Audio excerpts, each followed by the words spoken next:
உசுரோட உள்ள ஒரு ஆளை வந்து புறம் பேசுறதுன்னு ஒன்று இருக்குது, மைத்தா போன ஒரு ஆளை என்ன செய்யறது புறம் பேசுறது ஒன்று இருக்குது.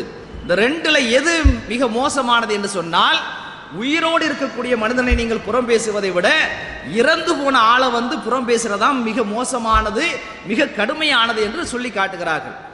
ஏன் அது அப்படி அந்த மாதிரி சொல்லி காட்டினாங்கன்னு யாராவது கொஞ்சம் சொல்லுங்க பார்க்கலாம். அது ரெண்டுமே புறம் பேசுறது தான். அதாவது உசுரோடு இருக்கக்கூடிய ஆளையும் புறம் பேசினாலும் அது புறம் பேசுறது தான், மௌத்தா போன ஆளை புறம் பேசினாலும் அது புறம் பேசுறது தான்.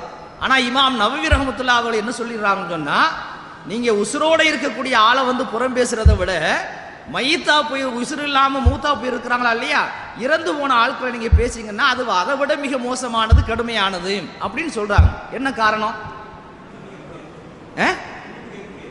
எப்படி? உசுரோட ஒரு மனுஷன் இருந்தான் என்று சொன்னால், ஏதோ ஒரு சமயத்தில் நம்ம அவனை பத்தி புறம் பேசிட்டோம், அடுத்து நம்ம அல்லா இடத்துல பாவ மன்னிப்பு தேடுங்கிற அமைப்புல வந்து அல்லாட்ட பாவ மன்னிப்பு தேடிட்டு அந்த சம்பந்தப்பட்ட ஆட்டு போய் என்ன செய்யலாம், மன்னிப்பு கேட்டுடலாம். ஆனா அவன் இறந்து போய் விட்டான் என்று சொன்னால் போய் மன்னிப்பு கேட்க முடியுமா? நிச்சயமாக மன்னிப்பு கேட்க முடியாது. அதனால தான் அந்த இறந்து போன ஆளை புறம் பேசுறது வந்து மிக பயங்கரமானது என்று இமாம் நவவி ரஹ்மத்துல்லாஹி அலைஹி அவர்கள் என்ன செய்றாங்க சொல்லி காட்டியிருக்கிறாங்க.